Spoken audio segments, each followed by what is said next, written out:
Hello everybody, I'm Ray and welcome back to the channel. I hadn't made any videos in a while apart from ones whinging about recent buddy reads, so I thought I'd make a video about my top 10 favourite books of all time. And when I say top 10 favourite books of all time, I'm kind of counting series as one book each because I'm a huge cheat and picking just one is very, very difficult. I do have a tripod, which means there's probably going to be less of the camera falling off the shelf, but yeah, I'm still sat on my bedroom floor. I think we're just gonna have to improve the channel one piece of equipment at a time. For number 10, this is me going back in time from the end of this video, because I can edit like that, and slipping in The Secret History, because I forgot to put it in the first time round, and The Secret History is, oh my goodness, such a good book. It's Dark Academia, it's the original Dark Academia. It's about a group of children at a very privileged kind of boarding college type situation. It's very exclusive, they're all learning Greek, and it's just, you find out what happens pretty much on the first page.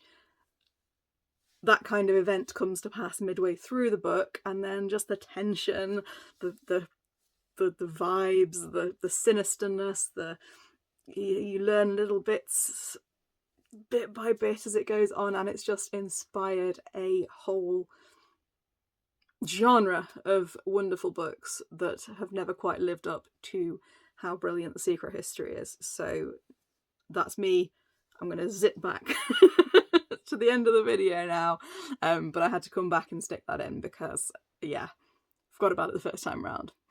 Number 9 has to be something by Agatha Christie, because she is the queen of crime and has come up with some of the most deviously plotted, sometimes ridiculous, well-characterised mysteries that have had so many brilliant TV adaptations made from them and have given me so much joy over the years. And it's very, very difficult to pick just one because although I said I could have a series as one, I'm not going to say every Poirot book ever or every Miss Marple book ever. If I had to pick a Poirot so far, I'd probably go with The Murder of Roger Ackroyd. If you've read The Murder of Roger Ackroyd, you'll know exactly why I'm picking it. If you haven't, then read it. Don't watch the TV adaptation first, just skip straight to the book. It will give you a slice of Poirot and one of her cheekiest mystery wrap-ups ever. So yeah, I absolutely love Agatha Christie's books. If I was going to pick a Miss Marple, I'd go for the short story collection The 13 Problems.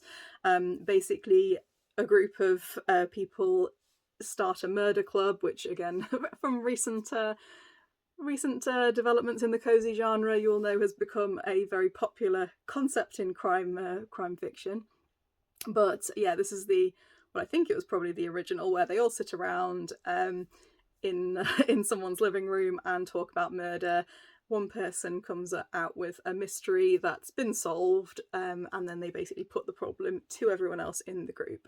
And obviously Miss Marple, as an elderly lady who is very unassuming, everyone completely underestimates her and they're like, oh dear, you carry on with your knitting, don't get involved, it's all fine. And obviously she puts everybody in their place one time after another. She's absolutely fantastic, and it is it's a brilliant book.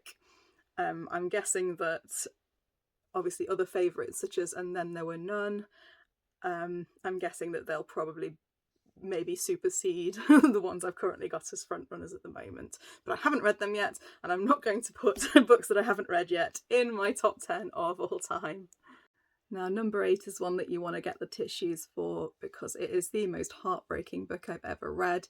It's not in my top 10 because I enjoyed it, because I didn't. It took me a long time to read it, between 6 and 9 months, I think, because I was just hardly going near it at quite a lot of the time because it was so upsetting. The content is upsetting, but you will remember it forever and it will haunt you. So at number 8, it's A Little Life by Hanya Yanagihara. And I saw this book on the stage, as acted out on the stage as well, and I have no idea how those actors do that like twice a day. It was very, very intense. It was a very intense experience. I don't regret going. I gave them a standing ovation, even though I had terrible vertigo because of where I was sat on the kind of second floor up. So yeah, so they got a standing ovation. I nearly nearly toppled to my death to deliver it. But my goodness, what a book. The characters, you will not forget them. It's obviously had a lot of backlash, a lot of criticism, but it will still be one of the most moving books I've ever read, even though basically the main character, Jude, everything bad that could ever happen to a person happens to him repeatedly throughout his life, and it is excessive, and it is, some might say, gratuitous. I wouldn't say gratuitous, because he's basically, he is basically the embodiment of suffering, and it will just absolutely, it will destroy you. And I would say in a good way, but no, not in a good way. Not in a good way at all. But still, it's just because something isn't pleasant doesn't mean it's not worthwhile. So yeah, number 8, A Little Life. Sorry, I had to check my list to check what number I was on then. Number 7, I'm going for The Lies of Loch Lamora, because the setting absolutely captivated me. This is a heist type fantasy novel set in a fictionalized kind of Venice style city, and the city just feels so vibrant and vivid, and everything I loved about Venice is in there. It's an absolutely glorious setting, and it's a very well planned out heist plot that kind of gets better and better as it goes along. And those kind of books that kind of wrap up in big satisfying finales, I always prefer those to the ones that kind of peter out and don't really, and then leave me feeling disappointed at the end. And Lies of Loch Lamora is definitely one that builds. It's a brilliant atmospheric fantasy with lots of great characters in, and yeah, if you've read it, yeah, there are some decisions that the author took that I want to have strong words with them about, but obviously I'm not going to say anything. I don't want to spoil anything. But if you're a fan of the fantasy genre, Lies of Loch Lamora is brilliant. It is up there. Now at number 6, I'm going for kind of a very personal choice, because it was the book that got me back into reading as an adult. So I went from, various periods of reading in my life, and I hadn't been doing a lot of it when I was poorly. I was on the sofa, and there just happened to be a copy of this book in the vicinity, and I picked it up, and I was hooked from the get-go. So number 6 is Promise Me by Harlan Coben. Now, I adore Harlan Coben. Harlan Coben is one of the best mystery writers out there. I suspect if I read some of the books he wrote in the 90s and early 2000s, I suspect there might be kind of bits about them that are of their time now. But still, no one kind of draws you into the plot the same way that Harlan Coben can. He is a brilliant writer. He writes kind of short chapters that have lots of things going on that make you just want to kind of get onto the next one and stay up all night reading them. And the premise of Promise Me is basically, and I believe it's a Myron Bolitar novel. The fact that I'm probably having to check that just shows that it's more the aura that a book gave me that I remember following as opposed to the details. But Myron, who is Harlan Coben's main character in his predominant series, says to a young girl, don't ever get in the car with a drunk driver. If you're ever stuck, if you ever feel like, there is no other option for you, instead of doing that, call me. I won't tell your parents, just I'll drop you where you need to go. Get in touch with me, and I won't ask any questions, but don't get in the car with a drunk driver. and the character that she promises him that she will do this under those circumstances, and she does. She rings him in the middle of the night, he drops her off, and then she goes missing. And it's obviously he feels horrendously guilty about this, and is trying to find out what happened to her. It is a fantastic book. I was all the way into it right away, and it basically triggered off a lifelong adulthood full of reading. So thank you very much for that, Harlan Coben. You're still one of my favourites. And that's, you know, like I say, although you've written a lot of fantastic books, that's the one that that from, you know, from a personal perspective was my fave. Number 5, I'm not going to go on about too much. If you've watched any of my other videos, you'll know I'm a big Stuart Turton fan, and this is probably still my favourite. The 7 Deaths of Evelyn Hardcastle, just for originality and vibes. So it's a Groundhog Day style murder mystery. The character wakes up every day in the body of a different party goer. So they're in a big party, which is kind of 1930s-ish in style. It doesn't exactly specify. And yeah, every day they wake up in a different character, and the same woman, Evelyn Hardcastle, gets murdered. And the aim of the game is for the person to figure out to put everything together, what happened that night and who killed her. Yeah, I've got a lovely paperback version here because I'm planning on reading it again. It's complicated as heck. There are sci-fi elements, there are murder mystery elements, and it's bonkers. So yes, I would highly recommend this one. If you don't like to do a lot of thinking, if you like to prefer to put your brain in neutral when you're reading, it might not be for you, but it's got to be. One of Stuart Turton's has got to be up there, and this is probably the one I'd pick as my fave still. Number 4, another fantasy series, A Song of Ice and Fire, and it would probably be like number 1, 2 if it was complete. But even if it's not complete, there are amazing books. George R.R. Martin's Game of Thrones and the following books are some of the best times that I have ever had in a fictional world. There is just so much going on. It's so character driven. You never know what to expect's going to happen next. And I was just fully absorbed, and I really, like everybody else, just really hope that further instalments are on the horizon. Yeah, the TV series, I think I'm in the majority opinion when I say I was not satisfied with how it ended, and I'm really hoping that the books, if they are eventually completed, like I say, will give us more of a satisfactory conclusion. But yeah, like I say, just because something isn't complete doesn't mean it's not incredible. There's still some of my faves up there, despite, you know, not being a fully rounded arc yet. Top 3! Yay, top 3. So yeah, this one won't come as a surprise to anybody who knows me, anybody who's ever followed me on social media, anybody who's ever heard me talk about books, because this is a book I love very much. This is The Glass Books of the Dream Eaters, and it's an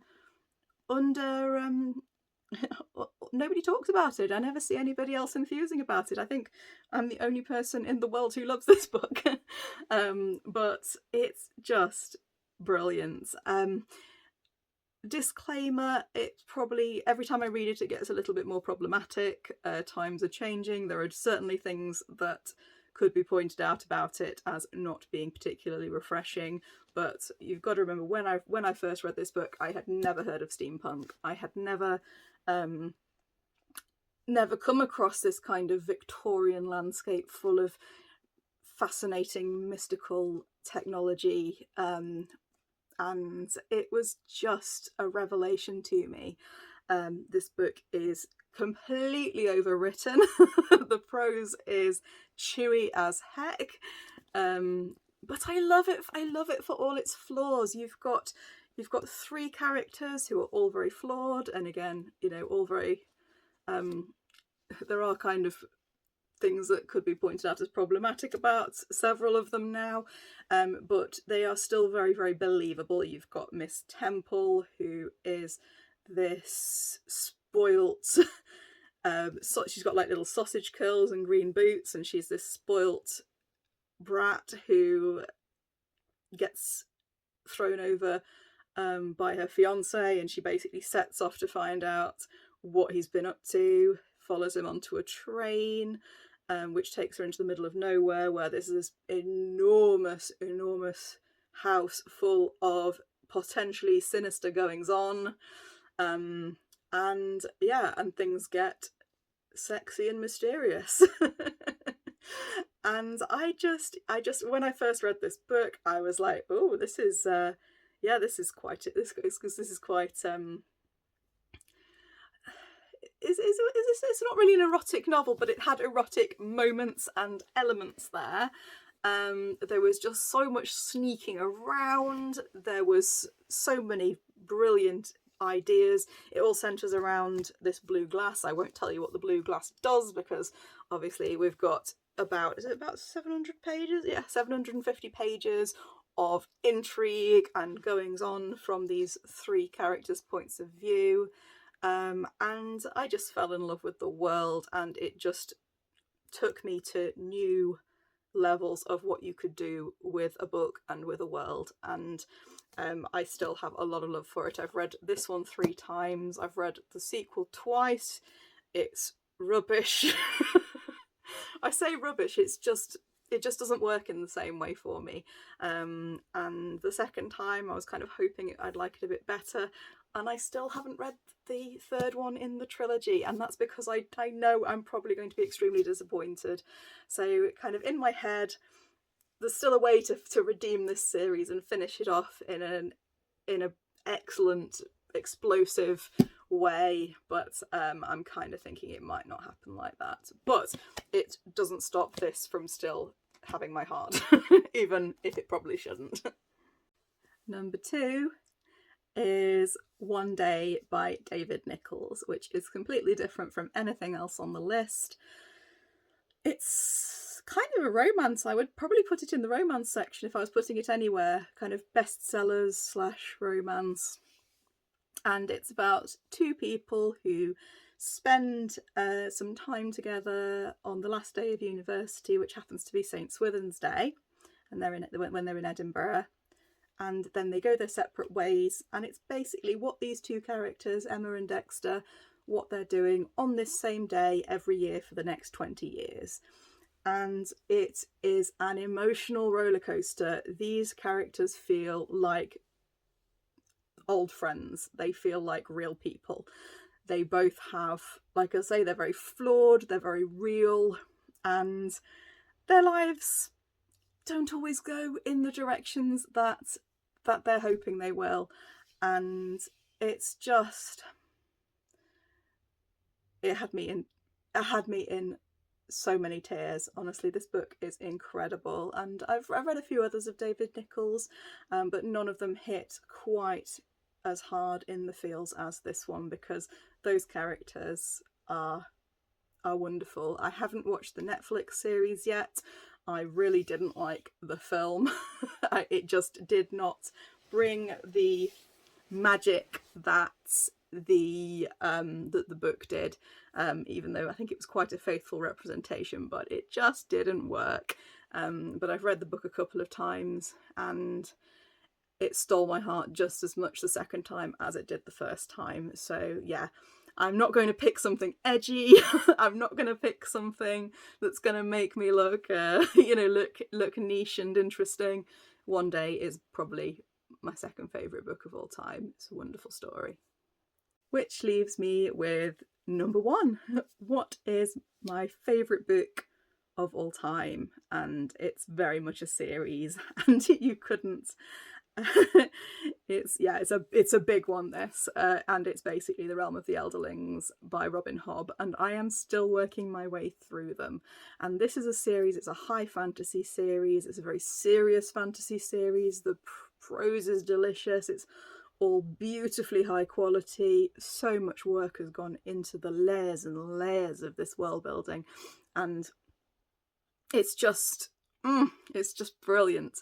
So I mean, Game of Thrones series, Song of Ice and Fire is pretty good. I think Robin Hobb is managing to top even George R.R. Martin in the just exquisite nature of her fantasy writing. It is brilliant. And it all starts with the Farseer trilogy. So the Farseer trilogy is about a young man called Fitz. He goes to live in Buckkeep, where his father's family live, and it's the story of him growing up as it's called Assassin's Apprentice, and he is an assassin apprentice. And it's a slow burn. It's a slow burn. You feel like you are in this castle. You feel like you are in this world, and there are trips, there are characters, but you never feel like anything's being done for effect. It's all very organic. It's all very natural, and it's just a wonderful, wonderful series. And then my favourite, if I had to pick just one book out of the lot of them, it would be the second one, which is called Royal Assassin. That's my favourite. So much going on, so much political intrigue in that one, but obviously on its own it's very much a middle book, so if it was on its own it probably wouldn't mean a lot, but the series just goes from strength to strength. When I finished that first series I was really angry. I'm not going, again, I can't, without going into spoilers, I can't talk it through. But then I realised there were another 6 books with Fitz as the lead. So so I'm still working my way through them. The Live Ships trilogy, which is the second trilogy written in the same world, was just as fantastic, with just as much going on.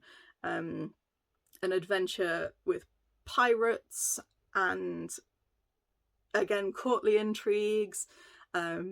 Boats that come to life with the blood of several generations of a family. Just everything about these books is exquisite. So yes, Robin Hobb's Realm of the Elderlings is my number one. Now I've almost definitely forgotten some really, really important books that should have made it onto my top 10. Books like Catch-22, for example. I love Catch-22. I can think of several authors. The Secret History! Where's The Secret History? What do I change? Oh, yeah. The Secret History is an amazing book. There are so many amazing books out there, and obviously my top 10 changes all the time, but that's just an idea of some of the books that I absolutely adore. Let's hope that there are more to add to my favourites list in the years to come. Catch you later.